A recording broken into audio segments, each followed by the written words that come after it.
Hello, how y'all doing today? My name is Bernie Thompson, and today we're here to take a look at a 2013 Subaru Impreza. This Subaru has a no start problem, and this vehicle has been towed to this shop from another shop.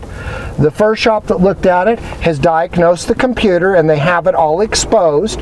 So the first thing that we want to do is we just want to see, does this car start or not? Always confirm the symptom. So what we're going to do is we're going to go ahead and work. Okay, so this car doesn't start. So rather than us just putting in a computer, let's verify a few things. The first thing I want to do is put a scan tool in, and let's just see if we have any codes in the ECM. Maybe there's a crank code, something like that, that would cause a no start. The other thing I always do when we get into the car and we have a no start, one of the first things is I'm going to look for a security lamp. If a security lamp is on, then I'm going to believe that I have a problem somehow in the security system, and that's what's not allowing the vehicle to start. But just as a real quick test, let's get some codes on this vehicle. We're going to go ahead and put the eSCAN in to read the engine codes. Okay, so we now have the scan tool and I've got some basic data. Let's go ahead and take a look at it. So basically, all of these lights right here, the engine isn't even running, so those aren't very important. It's telling my baro is good, so it read the barometric pressure from the map sensor. I have a battery voltage low, and that's probably right. I'm out working on this in front of the shop in the street. We have the mills, and these are mature DTCs, probably because it won't run. And we got monitors that haven't been run, so that's okay. So let's look at our DTCs. So I got a NOx sensor, and that's not going to cause a no start. The coolant engine temperature circuit is high. If it's high, it would indicate that it was open. But here on my scan tool, I'm reading 93 degrees. So at this time, it's actually reading. The barometric pressure is also reading, and this says a map. So if the map is not reading, this is something past. I am reading it right now. The oil temperature sensor high. I don't think that would cause it not to start at all. So here we've got cylinder 2 misfire, and I don't know how we can have a misfire set because the car won't even run. So one of the things I want to do is I want to go and pick my PIDs, and I want to make sure I have the engine RPM PID selected, which I do. So now we're going to go to digital, and we need to find the RPM, which is right here in white.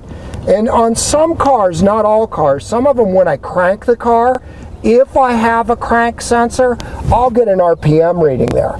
So what I would like to do is we'll just crank it, and if we've got an RPM reading there, at least we can be somewhat sure that the crank is operating. So on a no start, the first thing I'm always thinking is it's a crank, cam, fuel pressure, something that's going to create a no start.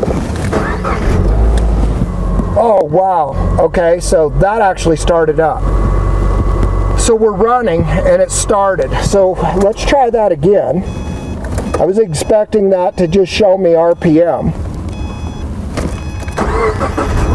Okay, so it started and it ran. So guys, the only thing that we've done is put a scan tool in this car, and that's it. So what we want to do is turn it off, and let's unplug the scan tool from the vehicle. So the scan is off,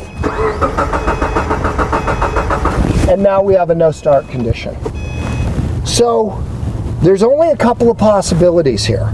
When I plug a scan tool into the DLC, the diagnostic link connector, there are grounds there, pin 4 and pin 5 of that. And the scan tool can bridge those across, so the scan tool is giving me a ground. This has some type of a ground problem. So what we need to do now is let's go ahead and put a scope on the box, and let's take a look at what's going on. We're going to go ahead and use the ground from the box on pin 4. We're going to go ahead and put channel 1 on CAN high, channel 2 on CAN low, and then let's look at the CAN bus and just see what's going on.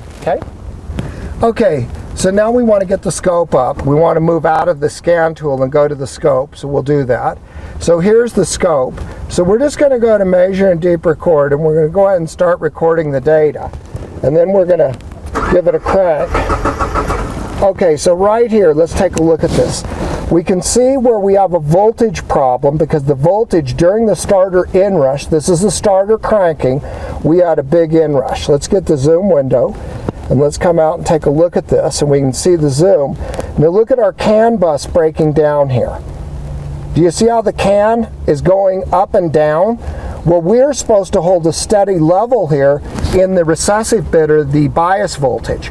And I don't see that. I see that we have some disruption along with a really high line. Now guys, you never ever hook the ground to anywhere else on a car when you start to work on it other than the negative side of the battery post. So let's go ahead and move the ground where it needs to be, and then we'll look at this problem correctly. Now what we're going to do is we're going to hook the scope's negative lead up to the battery negative where we should have started. Okay, what we're going to do now is we're going to take the ground from the scope that we had in the chassis ground from the breakout box, and we're going to hook it to the lead that we've just connected to the negative post of the battery. Now the scope has the lowest point of potential. Now what you guys got to understand is I don't care what kind of measuring instrument you're using, whether it's a voltage meter or a scope or whatever apparatus you're using in order to measure the voltage of a system. I only look at the difference between the 2 points. The 2 points would be the negative and what we would refer to as the positive. These two leads are going to look at each other, and the instrument is going to only measure the differential between those. So if I have a voltage drop on these wires, then I'm going to have skewed readings and it's going to get me really confused. So we always put it on the negative point of the lowest point of potential of the vehicle, which is the negative side of the battery. So now I have a good starting point. Now what I want to do is I want to go ahead and I want to use my two leads here off of my scope and these grounds, because I want to see what's really there. When I compare these against the battery, now the battery being the lowest plane, I'll actually be able to see if something's wrong. So now let's go ahead and look at the scope reading again while we're cranking the car, and let's see what data we acquire. Now that we properly have grounded the scope for testing, let's rerun this test.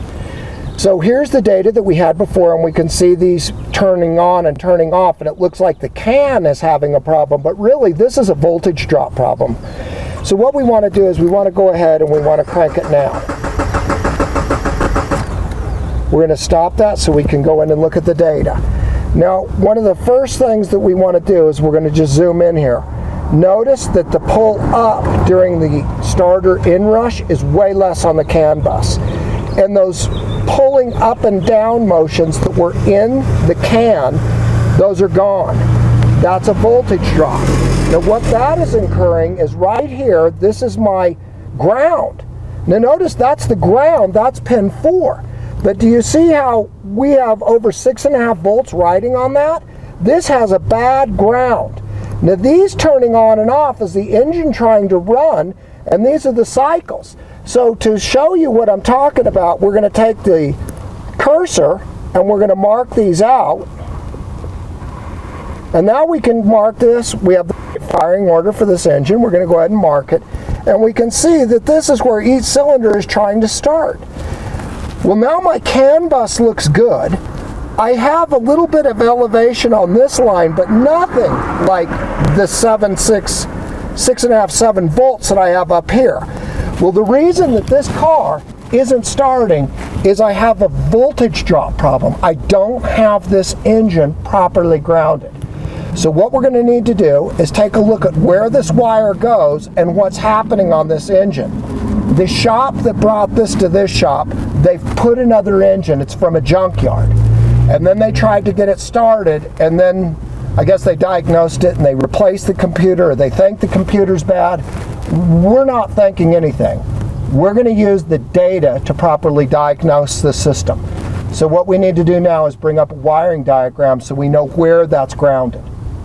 So now we got the wiring diagram up. Let's take a look at that. So if we come over here, here's our DLC, and we go to pin 4, that's our problem. We got the black-white wire, which it is, and we come up, and on this car, we're going to go to a yellow-white wire, and it's going to be terminated at the center of the engine.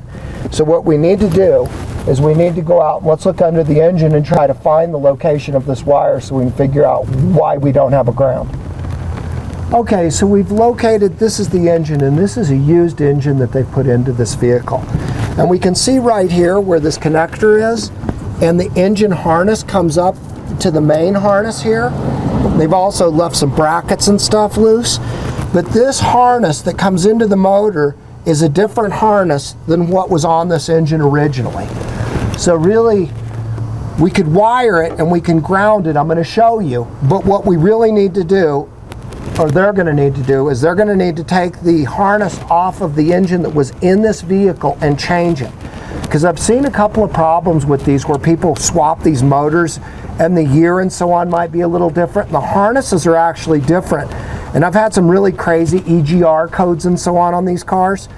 So really the easiest way is for them to fix this by putting the proper harness on the car. But let's go ahead and I want to show you why the scan tool did what it did. So let's take a look at that. So the reason that the scan tool allowed this vehicle to run when it's plugged in is it puts pin 4 and 5 together. Now the one thing you guys got to realize is not all scan tools will put these two pins together. Some of them use one pin or another, but some scan tools will put those two together. They ground them together, so if there's a problem with one of them, I can still communicate to the car. So let me show you how this works. We're going to just ground pin 5 with pin 4. And what this is doing is it's allowing 4 to get a ground through 5, and that's allowing the car to start.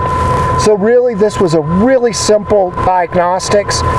Could have been really complicated. I mean, when you start putting a computer in it, it doesn't fix the car. That starts to get really complicated. If you guys just follow a logical step-by-step and let the data drive the testing, you too will be successful in your service space.